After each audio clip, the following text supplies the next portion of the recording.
parte de tu historia. Fin de espacio promocional y publicitario. En la aplicación Exa Ecuador usted puede mirar nuestros programas en vivo o verlos cuando tenga tiempo. Descargue gratis la aplicación Exa Ecuador, disponible en App Store y Google Play. No se pierda ninguna de nuestras entrevistas. Descargue Exa Ecuador. 7:20. Estamos de regreso y ahí, como les habíamos indicado, está con nosotros el ex asambleísta Clever Jiménez, el doctor Julio César Zarango y el doctor Stalin Raza. Y queremos pedirles a los tres, y también lo haremos con el señor doctor Enrique Herrerí en la ciudad de Guayaquil, ¿qué diríamos? No sé si una evaluación, pero sí los incidentes que está causando el juicio de Odebrecht, en donde está involucrado el señor vicepresidente, digamos, donde está procesado el señor vicepresidente sin funciones y en vacaciones. Veamos cómo es. Clever, bienvenido, buenos días. Estos incidentes que vemos, ¿son dilatorias? ¿Es una estrategia política? ¿O es una cosa normal? Ya le diremos a los abogados, porque claro, un buen abogado, mientras más incidentes cause, será el mejor. También hay que preguntarse eso, ¿no? Bienvenido, claro, Clever, sí. Buenos días. Muchas gracias, Francisco. Un saludo a usted y a todos los amigos que nos escuchan a través de este medio importante de comunicación. Un placer estar compartiendo con ustedes este panel, con el doctor Julio y el doctor Stalin. Doctor Francisco, yo creo que primero tenemos que decirle de manera clara a la gente que nos escucha de que realmente es lamentable lo que está pasando en el país. Imagínese usted, creo que somos el único país en el mundo donde el vicepresidente de la República se encuentra detenido, se encuentra preso. Y lo más lamentable es de que en este momento, utilizando ciertas argucias, están manifestando de que el señor se encuentra con vacaciones. ¿De qué vacaciones están hablando? Esas cosas tenemos que analizarlas a profundidad. El señor recién empieza sus funciones en mayo del año 2017. Según la ley ecuatoriana, según el código del servicio público,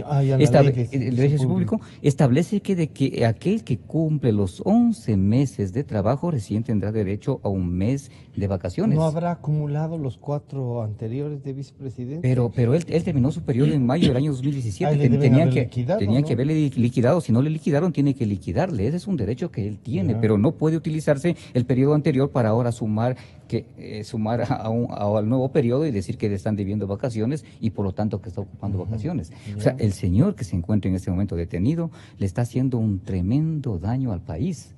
Pero no solamente él, la Fiscalía, la Corte Nacional. Es sorprendente de que el fiscal general del Estado y el procurador general del Estado le hayan imputado por un delito que es asociación ilícita, cuando los indicios son completamente graves y conllevan a otros delitos mayores que debió haberse imputado en el caso de Jorge Glass y compañía. Como por ejemplo el peculado, pero aquí una cosa, y los doctores me van a tener que decirlo de manera clara, y tendrán que corroborar con esto, o de pronto decir lo contrario, pero hay que debatirlo. Yo considero de que en el tema de Jorge Glass, en la imputación que hace, o en la acusación particular que hace el Procurador General del Estado en contra del Vicepresidente de la República, entiendo de que lo hace porque existe un perjuicio al Estado. Ahí interviene la Procuraduría General del Estado. Y si existe un perjuicio al Estado, eso se cae en el delito básico y elemental que es peculado. ¿Cómo así interviene la Procuraduría y lo hace por asociación ilícita? Estas cosas son las que tenemos que debatirlo. ¿Cómo así la Fiscalía y el juez jurado violan el debido proceso de Jorge Glass? A mi forma de ver, la Fiscalía, la justicia ecuatoriana están protegiendo con su actitud al vicepresidente de la República, porque al violarle el debido proceso, al no haber incumplido las medidas que tenía el vicepresidente de la República, que era la salida del país, que no las incumplió, al no haber reformulado los cargos que debió haber hecho la Fiscalía y mantenerse en la asociación ilícita y pedir prisión preventiva violentando la medida que tenía, para mí es violatorio al debido proceso, y eso le va a costar al pueblo ecuatoriano cuando más adelante nos demanden en cortes posiblemente nacionales o internacionales. Al saludar al doctor Julio César Zarango le diría, o sea que más bien podríamos salir golpeados de esta visión que dice Clever Jiménez. Podríamos, si es que hay una violación al debido proceso, y claro, y dicho por alguien que ha sido perseguido, y al que le han violado, uno dice, a ver, podemos no estar de acuerdo con el vicepresidente Jorge Glass, pero los procesos, más allá de que sea o no vicepresidente, tienen que darse con respeto y con la legalidad. ¿Encuentra usted que hay alguna falla en esto? Bienvenido, buenos días. Muchas gracias por la invitación. Un saludo cordial a usted, don Francisco. Un saludo para Clever, para el doctor Stalin Raza. Bueno, con respecto a ello, yo siempre me he pronunciado y hay que ser coherente con los principios.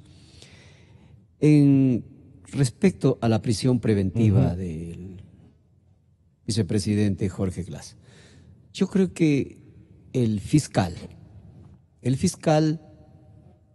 claramente se dio cuenta en lo que avanzaba la investigación, existían elementos de convicción sobre la existencia del delito. También existían elementos claros y precisos sobre la participación de uno de los procesados, como es el vicepresidente Jorge Glass. Entonces, el fiscal se dio cuenta que la medida de la prohibición de salida del país no era suficiente para que él comparezca a juicio.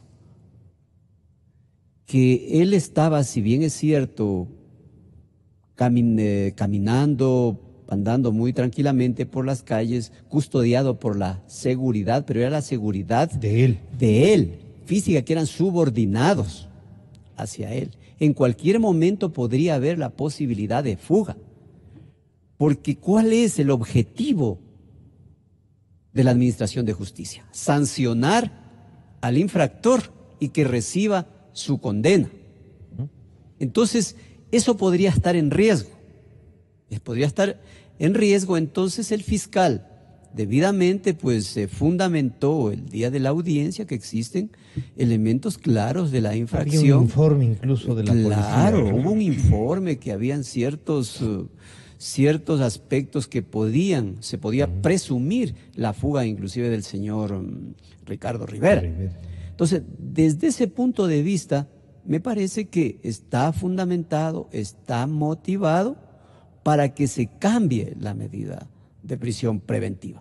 Hay que ser claros sobre esto. Elementos suficientes de la existencia del delito. ¿Ya?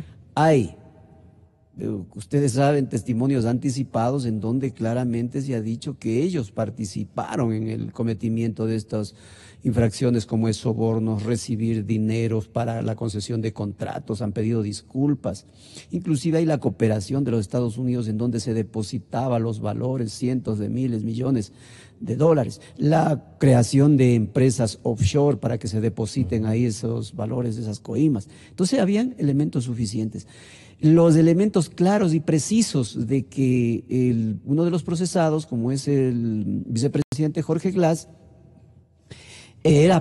participó en ello, por supuesto, ahí está el decreto ejecutivo en donde fue nombrado.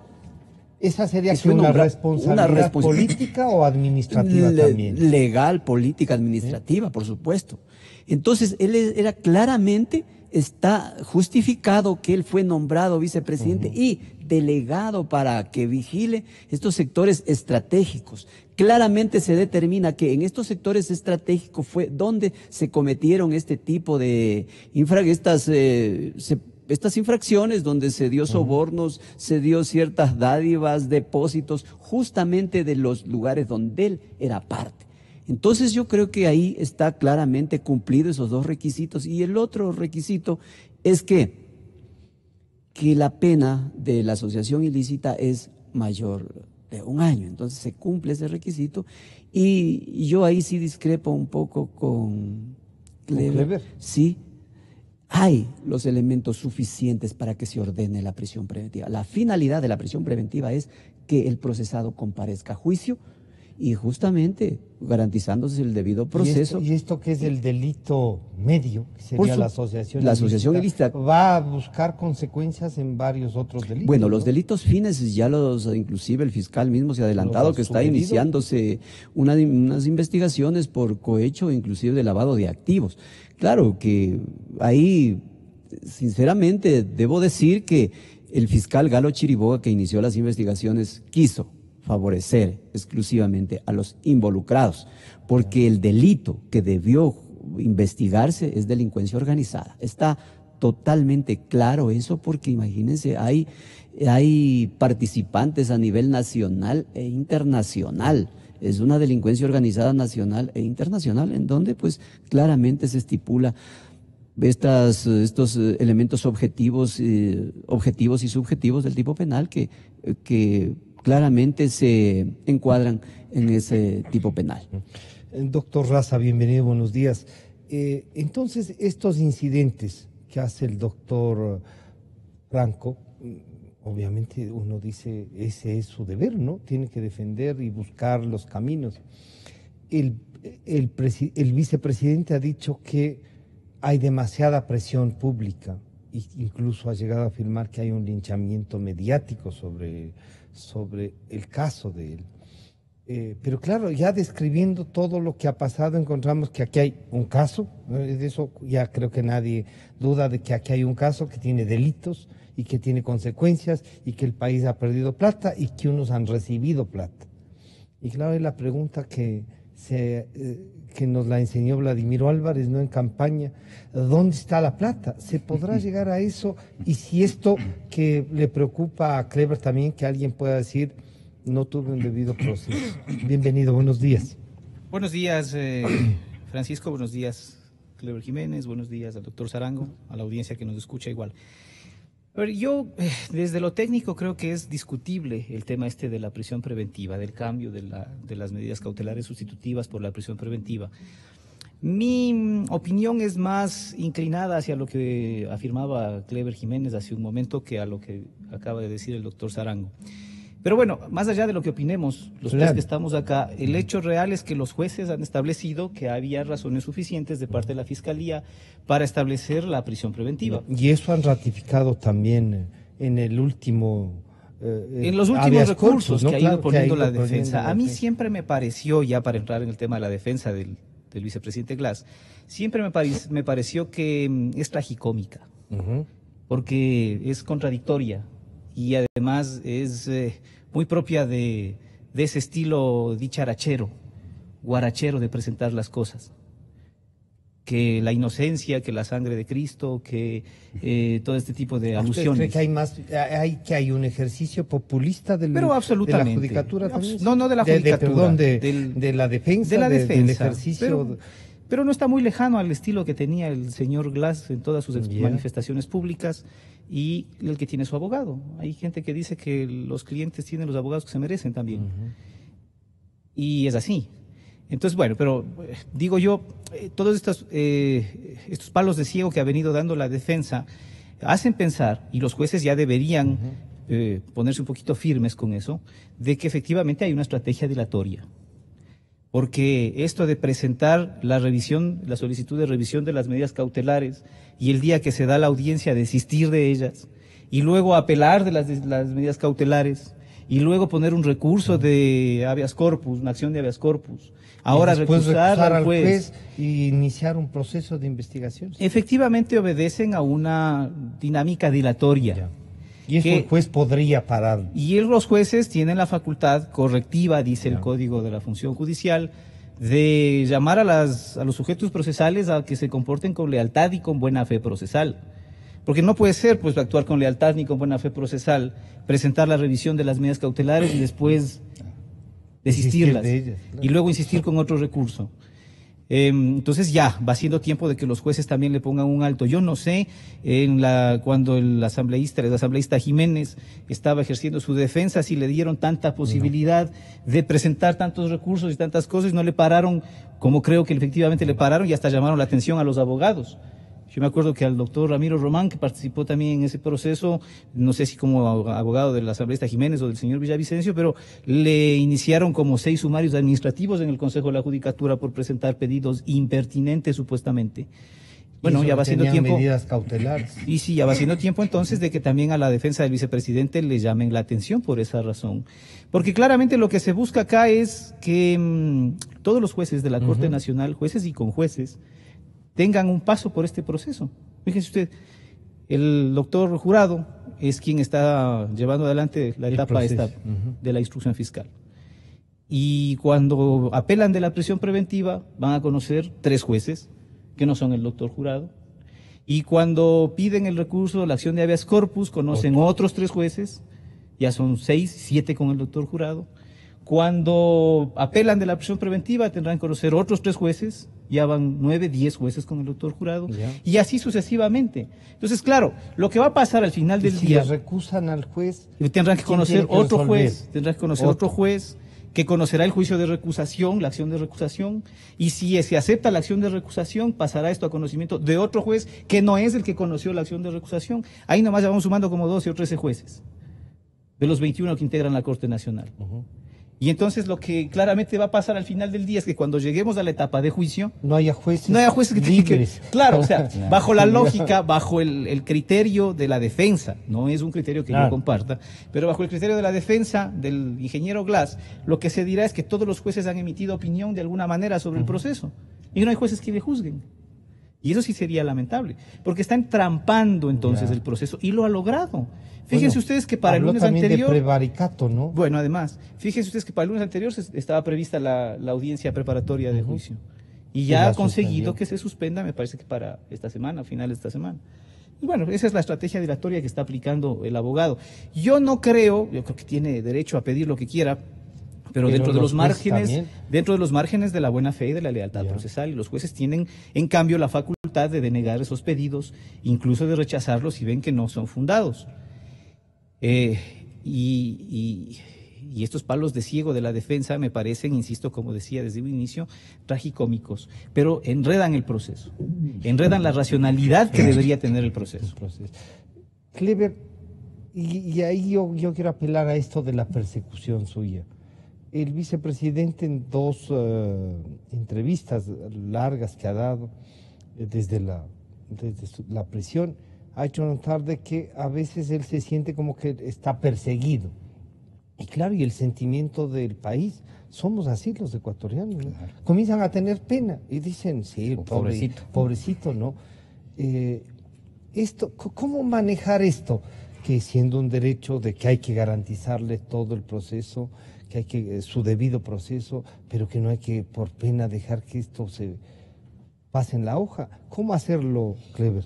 Don Francisco, ¿por qué es que yo me voy en contra de la Fiscalía y los jueces? Porque son ellos, a través de sus acciones, los que dan la pauta para que en efecto se lleve, o para que esté ocasionándose todo lo que está ocasionándose ahorita con las dilatorias que hace el mismo abogado del vicepresidente de la República. Y yo... ¿Por qué digo que gran culpa y por qué protege la Fiscalía y la justicia ecuatoriana al vicepresidente Jorge Glass? Las evidencias que existen, estimado Francisco y pueblo ecuatoriano, con respecto a la intervención del vicepresidente de la República en los sectores estratégicos son hechos que llevan no solamente al delito que le están imputando, que es asociación ilícita. Lo decía claramente el doctor Julio César Sarango. Hablaba de delincuencia organizada. Pero finalmente, ¿delincuencia organizada para qué? Se organizaron delincuencialmente para perjudicar al Estado. Y finalmente caemos en el delito principal, que para mí es el peculado, ¿sí? Porque le perjudicaron al Estado. Y así debió haber imputado, o debió haber hecho el trabajo que hizo la Procuraduría General del Estado en contra de Jorge Glass en cuando hace su acusación particular en contra del vicepresidente de la República. Entonces no es que hay que tenerle pena al vicepresidente de la República, lo que sí tenemos que hacer es respetarle el debido proceso, pues. Al peor de los delincuentes hay que respetarle el debido proceso. Es más, para no darle pauta y sentenciarlo correctamente y que el día de mañana vaya a enjuiciarnos al Estado ecuatoriano y pueda obtener enormes indemnizaciones que le terminarán costando al pueblo, pues. Pero el doctor Raza nos está recordando, y claro, todo el mundo ve el mapa que ha seguido el señor doctor Franco para defender al vicepresidente. Y hay una cantidad de incidentes que uno dice... Claro, son dilatorias, esto es un acuerdo político, ¿qué es, no? Pero es que finalmente, estimado Francisco, nosotros tenemos leyes, tenemos una constitución de la República, o sea, vivimos en un Estado de Derecho, pues. Y se entiende de que esos argumentos o esos recursos o lo que esté haciendo el abogado del vicepresidente de la República están enmarcados en la ley, pues. Y si no están enmarcados en la ley, entonces ahí tienen que venir las acciones correspondientes, porque en el caso nuestro sí, pues. Cuando Julio César Sarango y Ramiro Román presentaban algún escrito tratando de defender escritos amparados en lo que decía la legislación ecuatoriana, ahí hubieron hasta sanciones pecuniarias en contra de Julio César Sarango. Tuvo que pagar dinero. Ahí hubieron amenazas de que les iban a quitar la licencia de abogados. O sea, si acá el abogado del vicepresidente de la República no está enmarcado en la ley, tiene que actuar pues la justicia ecuatoriana en contra del abogado. Pero si está enmarcado, si está enmarcado, tiene derecho pero no a dilatar. Si está enmarcado en la ley, eso es lo que tenemos aquí en la justicia y tenemos que respetarlo, pues. Para eso es el Estado de Derecho que vivimos. El doctor justo Eduardo Franco acaba de decir en Ecuavisa que ya encuentra sospechosa la actuación del fiscal. Esto fue lo que dijo. El señor fiscal que está actuando sospechosamente, y yo quiero hacer una denuncia pública aquí al país, sospechosamente el fiscal. Hay 3 elementos que nos dan a dudar de su actuación vertical. Primer elemento, el fiscal general del Estado, el doctor Vaca, ha procesado a Odebrecht. Odebrecht es la empresa corrupta y corruptora que ha trabajado en más de 12 países del mundo y hasta ahora funciona normalmente en el país. El dinero no era de Santos para justamente coimar a funcionarios de menor rango dentro del Estado. El dinero era de Odebrecht. Vea, el 1 de octubre, y esto es lo sospechoso del fiscal, en ningún momento Rivera implica al vicepresidente de la República. Eso lo dice el fiscal de una manera falaz. En la declaración que ha hecho Rivera, que lo hizo en los últimos días de septiembre, y en escritos que ha presentado, él en ningún momento dice ni lo compromete al vicepresidente de la República. Pero si una empresa tan corrupta como Odebrecht le dio tanta plata a Rivera, ¿y cómo es que le dio la plata? O sea, Rivera no podía hacer nada si no tenía relación con un funcionario del gobierno que le permita hacer las cosas torcidas que quería Odebrecht. Doctor Pinargote, usted es jurista, usted sabe que en derecho penal uno actúa, uno responde por sus actos y omisiones. Allá Rivera, si se le prueba a Rivera, pero el vicepresidente, mire, el Santos a todo el mundo le grababa. Cuando fue a la vicepresidencia, a la luz del día, etcétera, ahí está el video, la conversación, fue a pedir dinero que el Estado le debía por el incumplimiento de pagos pero es que según, a Odebrecht, pero en ningún momento... Pero según Santos era porque Jorge Glass tenía un sistema de comunicarse mediante la tablet. Pero eso no está probado, eso dijo Santos, y el señor fiscal, sin corroborar, sin contrastar, sin verificar si eso es verdad, lo dio por sentado. Y eso es lo sospechoso del fiscal, que habría que investigarlo al fiscal. ¿Quién investiga al fiscal? Bueno, ¿quién investiga al fiscal? Y claro, nos dice esto de que nos piden, ¿dónde están las pruebas? ¿Cómo qué pruebas será? ¿Usted sospecha también del señor fiscal, doctor Sarango? Bueno, con respecto a las pruebas se ha dado una cierta magnitud y se ha puesto en la opinión pública las pruebas. Si hablamos en estricto derecho, pues en esta etapa de preprocesal y procesal, esto es la investigación previa, instrucción fiscal, todavía no se debe hablar de pruebas, se habla exclusivamente de indicios y elementos de convicción. Las pruebas se presentan en el momento de la audiencia de juicio, en la audiencia de juzgamiento, en donde se puede ejercer el sistema oral y los principios de contradicción e inmediación y concentración, que son requisitos básicos para garantizar el debido proceso, en especial el derecho a la defensa. Aquí lo que debemos hablar son de indicios. Los indicios son claros, son precisos, que hay la existencia de un delito, eso nadie lo puede dudar. Los elementos claros y precisos de que ahí participó el vicepresidente, nadie lo puede dudar porque él fue el director, el coordinador de asuntos estratégicos delegados por el presidente de la República. Dice que el delator lo que ha dicho es que eso es, pero que nadie ha contrastado. Ya, justamente eso tiene que realizárselo en el momento de la audiencia de juicio. Ahí verdaderamente se debe probar, ahí verdaderamente se debe justificar que si ellos son responsables. Aquí estamos hablando de participantes, la responsabilidad se le establece por parte del juez. Y sobre el asunto de que se debe investigar al fiscal, yo creo que el fiscal ha hecho lo mínimo que podía hacer, no que podía hacer, ha hecho lo mínimo, es una cosa mínima que está haciendo el fiscal, de todo lo que se pudo hacer, ha hecho un 10%, porque todo lo que se ha investigado ha sido claramente cooperación que ha venido del Brasil y de los Estados Unidos. Esto se realiza la investigación gracias a esas evidencias, porque hay ciertos funcionarios públicos y privados que rindieron su testimonio anticipado, pretendiendo acogerse a un procedimiento abreviado, pero no, el fiscal no los ha aceptado, pues, y se sigue con el procedimiento normal, para convocarse tanto a la audiencia preparatoria de juicio, que todavía tal vez se puede cambiar, se puede acoger ese procedimiento abreviado, o de lo contrario, seguir hacia la audiencia de juzgamiento. Pero aquí hay algo fundamental. Este delito es sancionado con una pena de hasta 5 años. Hay procesados que ya tienen 4 meses. Este juicio debe llevarse a cabo máximo en 2 meses. En 2 meses y dictado sentencia. Porque de lo contrario podría caducarse la prisión preventiva, que en este caso dura 6 meses y ellos podrían salir en libertad. Es decir, tal vez los procesados están pretendiendo llegar hasta esos niveles, pero no creo que lo consigan, porque los jueces deben ser sancionados si es que no dictan sentencia durante los 6 meses, inclusive con la destitución de sus cargos. El señor abogado de la defensa ha hecho uso de esos recursos porque así le franquea la ley. Le franquea la ley. Es legítimo. Es legítimo, es legal. Es legal. Lo legítimo hay que...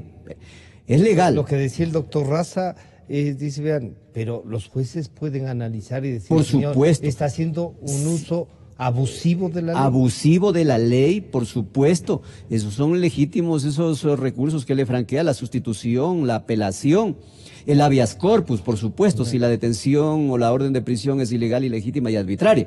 Él tiene eso, entonces se le ha dado toda la oportunidad, cumpliendo con el debido proceso, para que no diga pues que se le ha denegado justicia. Ahora que pretendan que a través de este tipo de acciones tratar de conseguir la libertad del señor Jorge Glass es diferente, porque el fiscal considera que está en riesgo la comparecencia del procesado a juicio para que sea, si es responsable, pues sea sancionado, y si es sentenciado, que cumpla una pena. Entonces eso es lo que ha visto y eso se ha fundamentado, y justamente los jueces pues han obrado en base a la fundamentación y motivación del fiscal, toda vez que él es el dueño de la acción penal, él es el que está en el lugar de los hechos, en el territorio en donde se ve claramente cómo se encuentran los procesados, qué diligencias hay. El juez solamente garantiza los derechos, el debido proceso, pues, y que se respete como cualquier ciudadano, por supuesto, garantizando la presunción de inocencia, que así debe considerarse. Está en línea telefónica el doctor Enrique Herrería, a quien saludamos. Estamos conversando sobre el tema del juicio donde está procesado el vicepresidente de la República. Está con nosotros el doctor Julio César Sarango, el ex asambleísta Clever Jiménez y el doctor Stalin Raza. Doctor Herrería, buenos días. Usted, con todos estos incidentes que estamos analizando, usted diría, ¿se quiere dilatar? ¿Hay una estrategia dilatoria? ¿Cómo percibe usted? Bienvenido, buenos días. Buenos días, Francisco, y un respetuoso saludo a 3 distinguidos ecuatorianos que están con usted. La primera consideración es que creo que se lo quiere no solamente dilatar para que opere la caducidad en el caso de la prisión preventiva, como lo señala con todo acierto, creo que es el doctor Sarango el que se refiere a ello, sino también para empezar a confundir a la ciudadanía y transformar un proceso de características netamente penales con una confusión de orden político. Pero quiero señalar algo más que puede abonar a la discusión. Si bien es cierto que por la mala técnica jurídica legislativa, el Código Orgánico Integral Penal tiene vacíos y en muchos casos contradicciones, efectivamente en el capítulo que trata de la recusación no impone un plazo para resolver. Pero eso no significa, como lo están sosteniendo allegados al vicepresidente Glass, de que se puede dilatar indefinidamente el proceso de recusación. ¿Por qué razón? Porque frente a laguna o vacío normativo, tiene que aplicarse los principios constitucionales. El doctor Raza es un gran constitucionalista y lo conoce perfectamente. Y el artículo 269 de la Constitución, y además el Código Orgánico Integral Penal, el propio Código Orgánico de la Función Judicial, establecen el principio de celeridad en los procesos. En consecuencia, el juez que reciba la recusación en contra de quien está llevando a cabo el proceso del ingeniero Glass tiene que proceder con toda la celeridad del caso. Y si bien es cierto que no se puede homologar el proceso civil con el penal, en el Código Orgánico General de Procesos se establece, me parece, que es un término de 5 días. Y ese término de 5 días usted lo quiere convertir en el doble. Bueno, en un máximo de 10 días tiene que ser realizada la audiencia y resuelta la recusación. Por lo tanto, eso de ahí es lo que se debe considerar. Y en lo demás, creo yo que el juez que está llevando a cabo la causa contra el vicepresidente de la República sí está aplicando el principio de celeridad. Creo que ha cometido un par de errores, pero en definitiva lo que le interesa a la ciudadanía e incluso a los propios procesados y a la agente fiscal es de que se resuelva a la brevedad posible cualquier caso, pero más uno de tanta trascendencia como es el procesamiento a un vicepresidente de la República. El señor abogado Eduardo Franco decía que incluso ya encuentra sospechosa la actuación del fiscal, pero usted dice, bueno, habrá que resolver la recusación rápidamente. Y el doctor Raza nos decía hace un momento acá que casi ya va a actuar la mitad de los miembros de la Corte Nacional en este juicio, y después, ¿quién podría juzgarlo? ¿Tendría usted esta misma preocupación? Así es, efectivamente.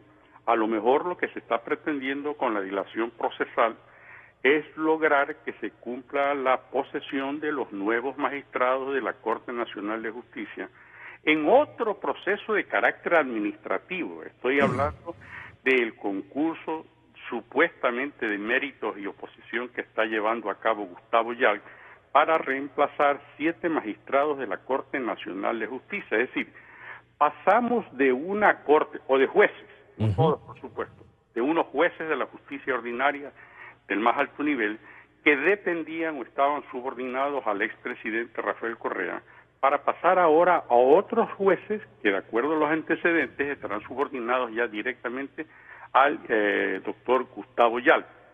Por lo tanto, lo que sacamos conclusión los ecuatorianos, y esto de aquí aparte del procesal, es que el señor presidente de la República, el licenciado Lenín Moreno, se equivocó en muchas de las preguntas de la consulta, porque pasó además una por alto.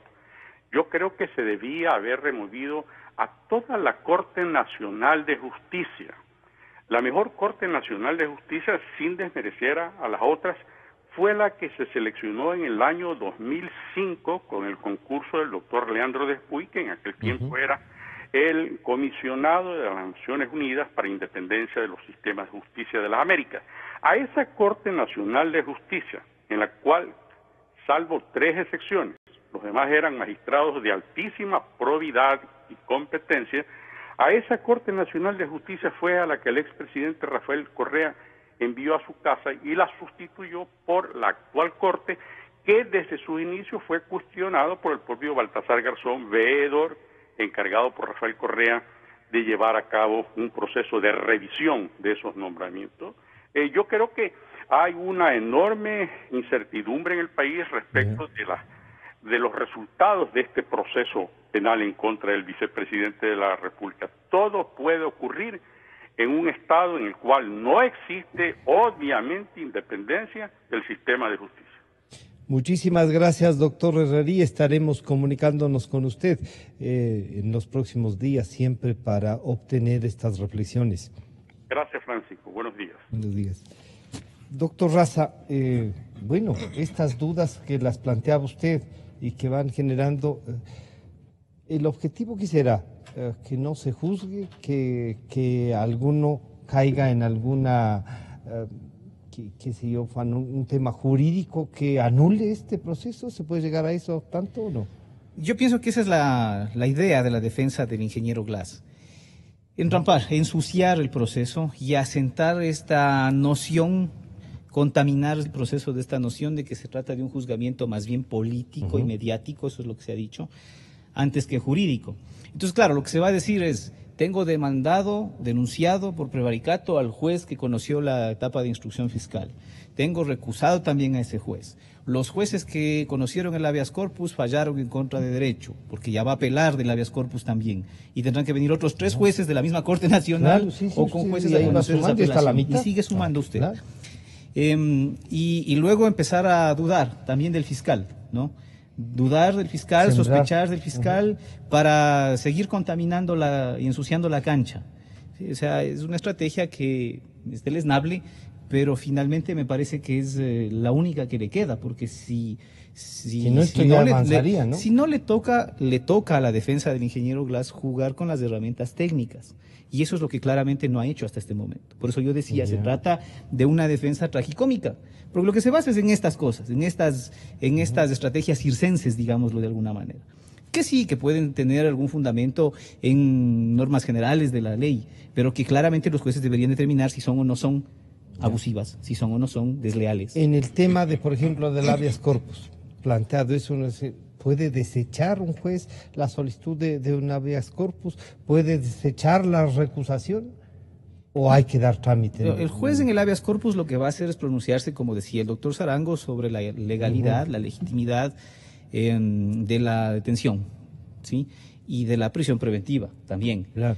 Y ya el juez del tribunal de primera instancia lo que ha dicho es no cabe, porque el juez que concedió la medida cautelar de prisión preventiva hizo el análisis sobre la pertinencia de esa prisión preventiva. Yo puedo no estar de acuerdo con si fue o no fue pertinente.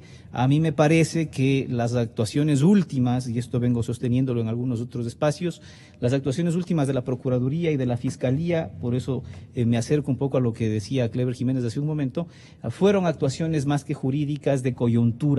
Porque coincidieron, hay muchas coincidencias con la presentación de las preguntas de la consulta popular, donde casualmente no se establece la cesación de los periodos del fiscal ni del procurador general, entre otros funcionarios. Pero queda abierta la posibilidad de que sean evaluados y los ponen de todas maneras, los ponen a prueba. ¿Los ponen a prueba o a orden? Exactamente. Esta puesta a prueba puede ser propicia y se puede prestar para que se den arreglos, se den componendas, se den metamorfosis de lealtades, que es lo que parece que se viene produciendo, así es. Entonces son muchas coincidencias, ¿no? Pero bueno, más allá de esas coincidencias, los jueces que conocieron el habeas corpus dijeron no, lo que hizo el doctor Jurado estuvo bien, la orden de prisión preventiva fue legítima, fue legal y negaron el habeas corpus.